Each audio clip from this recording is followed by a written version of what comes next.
Hello students, कैसे हो आप सब। आज हम पढ़ रहे हैं सार्क हमारा हो गया था और सार्क शिखर सम्मेलन हमारे बचे थे। आप जानते हैं कि बीए फाइनल और बीएड फाइनल ईयर की पॉलिटिकल साइंस का सेकंड पेपर मैं आपको पढ़ाती हूँ। तो सार्क हमने शुरू कर दिए थे। सार्क शिखर सम्मेलन मैंने कहा था कि ये भी हमारा एक महत्वपूर्ण टॉपिक है, तो इसको हम अगले वीडियो में करा देंगे। तो पहले जो वीडियो था उसके संबंधित में थोड़ी जानकारी आपको दे दूं कि मैंने आपको बताया था कि सार्क क्या है। सार्क एक 8 देशों का, दक्षिण एशिया के 8 देशों का एक क्या है, संगठन है। 7 देश संस्थापक थे, बाद में अफगानिस्तान और जुड़ गया था, तो टोटल हो गए 8 देश। स्थापना मैंने बता दी थी कि 8 दिसंबर 1985 को सार्क की स्थापना की गई। शासनाध्यक्षों ने मिलकर स्थापना की। सार्क की परिकल्पना पहली बार किसने की थी, मतलब सार्क बनाने का विचार सबसे पहले किसके दिल में आया था, तो वो थे बांग्लादेश के राष्ट्रपति जिया-उल-रहमान। ठीक है, उन्होंने परिकल्पना की थी। बाद में इसको व्यवहारिक बनाने का कार्य किसने किया, बांग्लादेश के शासक इरशाद और भारतीय पीएम राजीव गांधी। किसने किया, इंदिरा गांधी के बाद जो उत्तराधिकारी बने थे, जो हमारे भारतीय पीएम बने थे भारत के, वो थे राजीव गांधी। तो राजीव गांधी और इरशाद ने मिलकर सार्क को व्यवहारिक रूप प्रदान किया।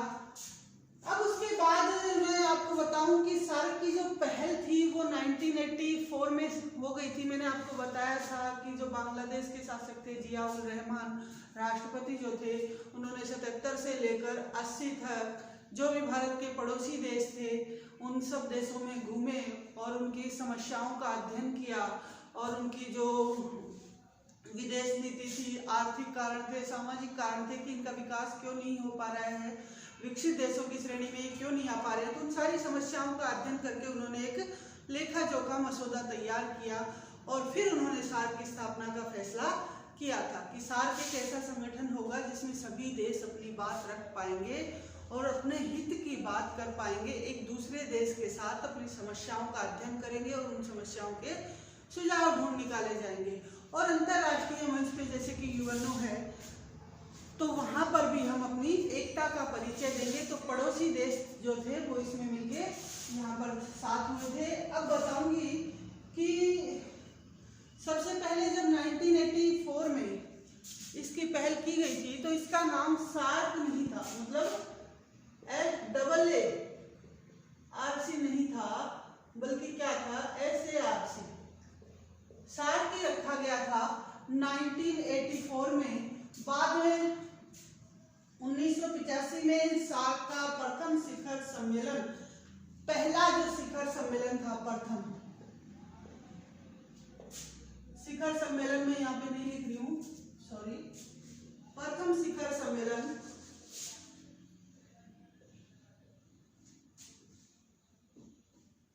1985 में कहाँ पर हुआ, ढाका में। बांग्लादेश की जो राजधानी है ढाका, वहां पर 1985 में सार्क का प्रथम शिखर सम्मेलन, पहला शिखर सम्मेलन हुआ। और वहां पर क्या हुआ, ये निश्चित किया गया कि सार्क का जो मुख्यालय होगा, मेन जो हेडक्वार्टर होगा सार्क का मुख्यालय, वो कहाँ होगा, काठमांडू। सार्क का मुख्यालय काठमांडू निश्चित किया गया। और दूसरी जो चीज थी वो ये तय हुई कि सार्क के जो शिखर सम्मेलन होंगे वो प्रति वर्ष आयोजित किए जाएंगे, यानी कि साल में एक बार एक शिखर सम्मेलन आयोजित किया जाएगा। और प्रमुख उद्देश्य मैंने आपको सारे बता ही दिए थे, किस प्रकार से सामाजिक, राजनीतिक, आर्थिक सहयोग जो है निश्चित किया जाएगा। अब बात उठती है कि सार्क में वर्तमान में कितने देश हैं। तो पहले मैंने बताया था कि जब संस्थापना हुई थी उस समय 7 ही देश थे, अब इसमें 8 देश शामिल हो चुके हैं। तो यहाँ पर सबसे पहले आपको पता है कि भारत, पाकिस्तान, बांग्लादेश, नेपाल, भूटान, मालदीव, श्रीलंका, अफगानिस्तान। कितने हो गए? 3, 4, 5, 6, 7, 8 हो गए टोटल। तो ये यहाँ पर 8 देशों का संगठन। कौन सा? सार्क। पहला शिखर सम्मेलन कहाँ पर हुआ? ढाका में हुआ, 1985 में हुआ। और उसमें क्या निश्चित किया गया? ये निश्चित किया गया कि सार्क का मुख्यालय काठमांडू होगा और हर वर्ष एक शिखर सम्मेलन आयोजित किया जाएगा। तो ये था प्रथम शिखर सम्मेलन। अब बात करते हैं दूसरे शिखर सम्मेलन की। दूसरा शिखर सम्मेलन कहाँ पर हुआ? दूसरा होता है 1986 में। 1986 में दूसरा हुआ बेंगलोर में। कहाँ हुआ? बेंगलोर यानी कि भारत में। अब आपको याद क्या रखना है? एक तो ये याद रखना है कि पहला शिखर सम्मेलन कहाँ पर हुआ, कब हुआ, दूसरा कब हुआ। तीसरी चीज आपको याद ये रखनी है कि इन सम्मेलनों में किन मुद्दों पर चर्चा की गई थी या किन मुद्दों पर सहमति बनाई गई या कोई महत्वपूर्ण ऐसा विषय जो कौन से सम्मेलन में रखा गया। तो ये चीज आपको याद करनी है। तो दूसरा कौन सा है? बेंगलोर वाला। तो इसमें नशा मुक्ति और महिला सशक्तिकरण पर बल दिया गया। इसमें नशा मुक्ति और महिला सशक्तिकरण,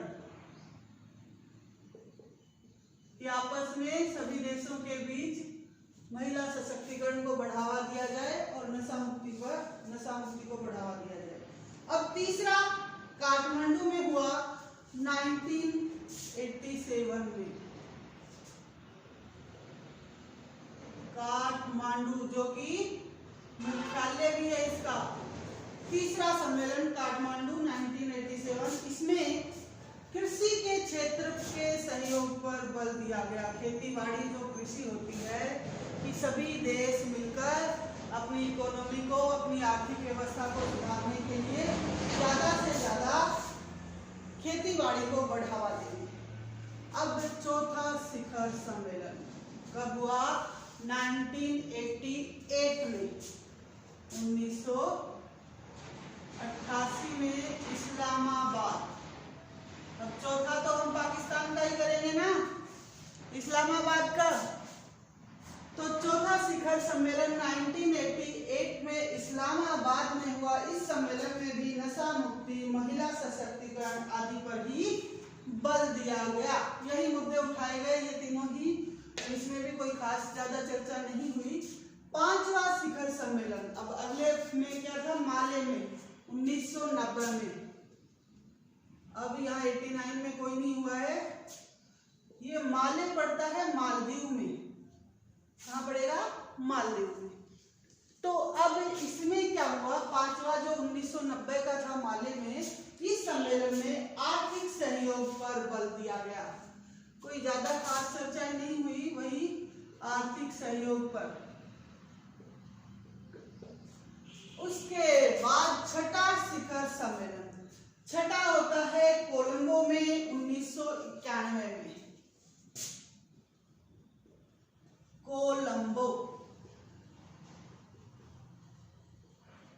कोलंबो में इसमें क्या हुआ? कोलंबो में जो शिखर सम्मेलन हुआ, यहाँ देखिए आप, वैश्विक परिदृश्य के हिसाब से अगर आप देखेंगे तो यहाँ पर सोवियत संघ का विघटन हो गया था और ये शिखर सम्मेलन हुआ। तो इस शिखर सम्मेलन में एक विशेष चीज ये थी कि भारत, नेपाल और भूटान ने भाग नहीं लिया था। किसने? भारत ने, नेपाल ने और भूटान ने भाग नहीं लिया। अब 3 देश नहीं थे ना 5 में से।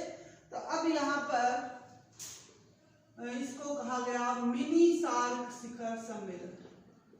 मिनी सार्क शिखर सम्मेलन। इसको अगर क्वेश्चन में पूछा जाए कि मिनी सार्क शिखर सम्मेलन कौन सा था, तो आपको बताना है छठा था, कोलंबो में 1991 में, क्योंकि भारत, नेपाल और भूटान ने इसमें भाग नहीं लिया था, इसलिए इसको मिनी सार्क शिखर सम्मेलन कहा गया। अब देखिए इंपॉर्टेंट जो है वो है 7वां शिखर सम्मेलन। इंपॉर्टेंट है इसलिए मैंने ब्लैक मार्क से कर दिया है। 7वां शिखर सम्मेलन ये होता कहाँ पर है? 7वां हुआ है ढाका में 1993 में, ढाका। 92 में भी नहीं हुआ है, ढाका। इसमें क्या हुआ? सबसे पहली चीज, इस सम्मेलन में साप्टा पर हस्ताक्षर हुए, SAPTA।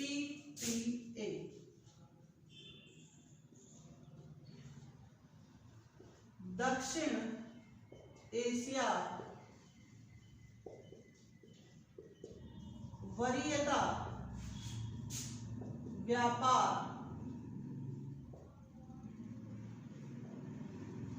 संधि। दक्षिण एशिया वरीयता व्यापार समझौता संधि, कुछ भी कह सकते हो इसको, समझौता लिख लो एग्रीमेंट के हिसाब से।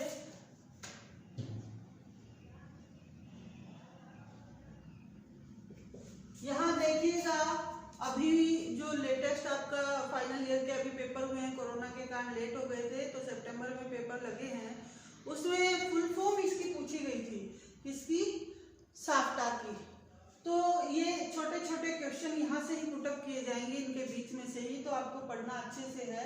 तो इसमें होगा South Asian treaty trade agreement, full form अगर पूछी जाए, और वैसे दक्षिण एशिया वरीयता व्यापार समझौता। अब यहाँ पर इस पर क्या हो गए थे? हस्ताक्षर हो गए थे, यानी कि सभी देशों ने मिलकर साइन कर दिए थे। लागू होने की बात हो तो साप्टा 1 जनवरी 1995 में लागू हुआ है, 1 जनवरी 1995 में लागू हुआ। तो ये चीज यहाँ पर आपको ध्यान रखनी है कि साप्टा दक्षिण एशिया वरीयता व्यापार समझौते पर साइन कौन से इसमें हुए? 1993 में, ढाका में। और ये लागू कब हुआ? 1 जनवरी 1995 में। साप्टा क्या था वो मैंने आपको बता दिया है, दक्षिण एशिया वरीयता व्यापार समझौता। इसमें 5500 वस्तुएं शामिल थी और सबसे अधिक छूट जो है वस्तुओं पर भारत ने दी थी, 3500 वस्तुओं पर इसमें छूट दी गई थी। अब आता है 8वां शिखर सम्मेलन नई दिल्ली। 8वां ये हुआ है नई दिल्ली में। 8वां शिखर सम्मेलन नई दिल्ली में हुआ 1995 में, 1995 में। इसमें क्या हुआ? इस सम्मेलन में आर्थिक सहयोग पर विशेष बल दिया गया। कोई खास मुद्दा नहीं चला है यहाँ पर, केवल आर्थिक सहयोग पर ही बल दिया गया। फिर उसके बाद 9वां शिखर सम्मेलन, 9वां हुआ है माले में 1997 में। माले जो कि मालदीव में है, इसमें भी कुछ खास नहीं हुआ। इस सम्मेलन में भारत के जो पीएम थे इंद्र कुमार गुजराल, उन्होंने सार्क को आर्थिक रूप प्रदान किया। क्या किया? 1997 में माले में भारत के पीएम आईडी गुजराल, जिसको कहा जाता है इंद्र कुमार गुजराल, आईडी गुजराल जिनको कहते हैं, उन्होंने क्या किया? सार्क को आर्थिक रूप प्रदान किया कि ये सार्क जो है ये आर्थिक उन्नति के लिए अब कार्य करेगा। फिर उसके बाद 10वां 1998 कोलंबो, 10वां कोलंबो में 1998 में। इस सम्मेलन में भारत और पाकिस्तान, आपको ध्यान होगा कि भारत ने परमाणु परीक्षण किया था एक मूवी भी बनी है, उसमें परमाणु यौन ग्रहण की किसी ने देखी हो तो इसमें भारत पाक परमाणु परीक्षण का मुद्दा छाया रहा। तो उसी की चर्चा यहाँ पर होती रही। भारत और पाकिस्तान तो हमारे साथ साथ करता ही है, आपको पता ही है। तो इसमें भारत और पाक का परमाणु मुद्दा छाया रहा। 1998 का जो कोलंबो वाला था उसमें भारत पाक का परमाणु मुद्दा छाया रहा। भारत ने घोषणा की कि वो 2000 वस्तुओं पर छूट देगा और इस सम्मेलन में दक्षिण एशियाई मुक्त व्यापार समझौता साफ्टा की स्थापना के लिए एक वार्ता दल का गठन किया गया था। SAFTA, south Asian free trade agreement, मुक्त व्यापार समझौता। अभी तक क्या था, प्रायोरिटी था ना, वरीयता वाला, अब यहाँ पर फ्री आ गया है, बस इतना ही चेंज हुआ है। तो यहाँ पर साफ्टा के लिए एक वार्ता दल कमेटी जो है बात करने के लिए बना दी गई है 1998 में। 11वां शिखर सम्मेलन 2003 काठमांडू, 2003 में काठमांडू में 11वां शिखर सम्मेलन हुआ। इसमें भी कोई खास मुद्दा नहीं आया। इसमें आतंकवाद उन्मूलन की बात कही गई, आतंकवाद उन्मूलन पर सहमति बनी। अब उसके बाद 11 हो गए, 12वां वही समझ जाना चाहिए हम। चौथा और 12वां किसका करेंगे, तो इस्लामाबाद। अब 12वां भी हुआ इस्लामाबाद में, कब हुआ, 2004 में हुआ। इसमें क्या हुआ, इसमें सभी देश साफ्टा पर, मुक्त व्यापार समझौते पर सहमति बन गई। अब देखिए यहाँ पर साफ्टा के लिए वार्ता दल तैयार किया गया था, यानी कि बातचीत करने के लिए एक कमेटी बनाई गई थी। अब उसके बाद क्या होता है कि यहाँ पर सारे देशों की सहमति बन गई कि ठीक है, साफ्टा पर साइन हम सब मिलके कर देंगे और ये सही है। अब 13वां ढाका में, 13वां कहाँ हुआ, 2005 ढाका, 13वां हुआ है ढाका में 2005 में। अब इसमें क्या हुआ, ढाका में 2005 में ये जो हुआ, इसमें पहले और 7वें के बाद 13वां भी ढाका में हुआ। तो इस सम्मेलन में कुछ एक मुद्दे थे। अब यहाँ ऊपर वाले मैं आपको इस वक्त मिटा रही हूँ क्योंकि नीचे आपको दिखेगा नहीं, तो ये आपको पढ़ जरूर लेने हैं कि कहाँ कहाँ हुए और किन मुद्दों पर सहमति बनी है। तो 13वां 2005 ढाका में यहाँ पर हो चुका है। अब इसमें क्या हुआ है वो मैं आपको बताती हूँ। 13वें मुद्दे में कुछ प्रमुख मुद्दे थे, जैसे कि साफ्टा पर हस्ताक्षर हुए। 13वां इंपॉर्टेंट है। ढाका में सबसे पहले साफ्टा पर साइन सबसे पहले हुआ, साफ्टा पर हस्ताक्षर हुए। दूसरा, अफगानिस्तान को सार्क का 8वां सदस्य बनाने पर सहमति हुई।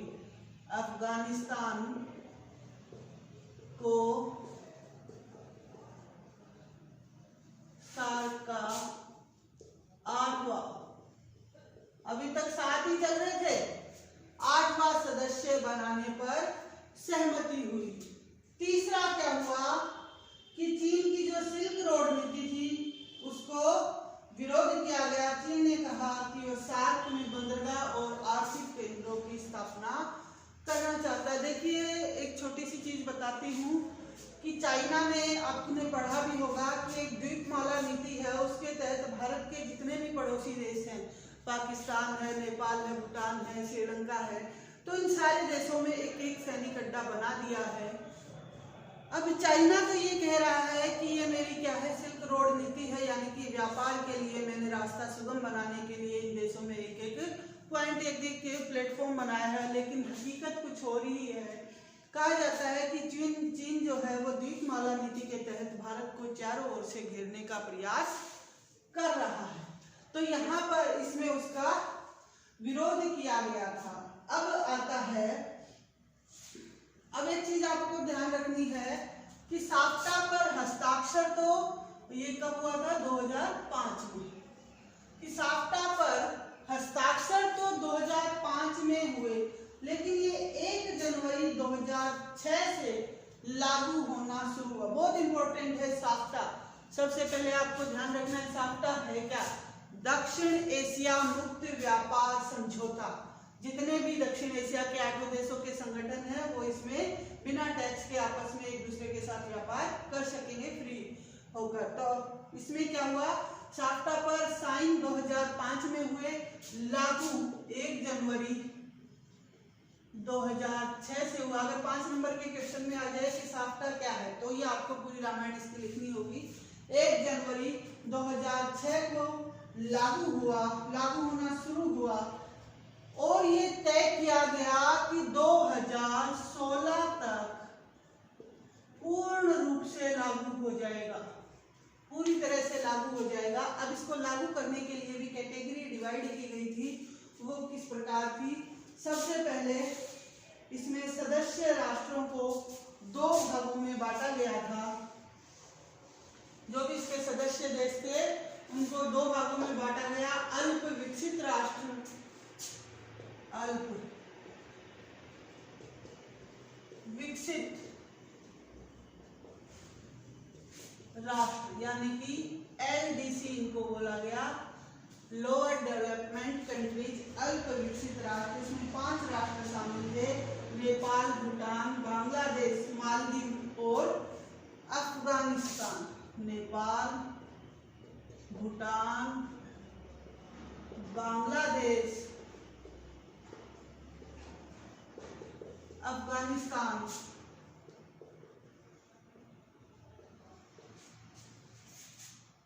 और मालदीव। इनको कहा गया अल्प विकसित राष्ट्र।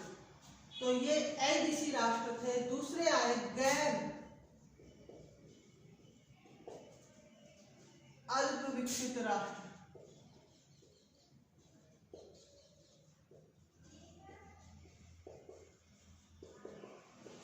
नॉन LDC इनको कहा गया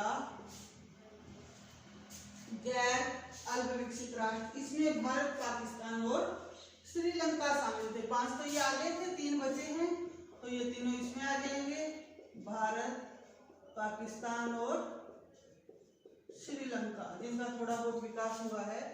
तो वो ये तीनों थे। अब इसमें शामिल था कि भारत पाकिस्तान तो साफ्टा को 2012 में अपनाएंगे। ये दोनों कब अपनाएंगे? 2012 में अपना लेंगे। और उसके बाद श्रीलंका 2013 में, श्रीलंका बचा तो ये अपनाएगा 2013 में। बाकी ये जो 5 राष्ट्र थे ये 2016 में साफ्टा को अपना लेंगे। जब तक साफ्टा नहीं अपनाया जाएगा तब तक देशों का विकास नहीं हो पाएगा। आपस में एक दूसरे के साथ फ्री होकर व्यापार करना। तो ये संवेदनशील वस्तुओं की सूची जो थी और नकारात्मक वस्तुओं की सूची LDC राष्ट्रों की बड़ी थी। अब ये चीजें इसमें तय हो चुकी थी। कौन सा? ढाका 2005। तो ये बहुत इंपॉर्टेंट है, इसको अच्छे से आप पढ़ लीजिएगा। अब है 14वां शिखर सम्मेलन। 14वां हुआ है नई दिल्ली 2007 में। नई दिल्ली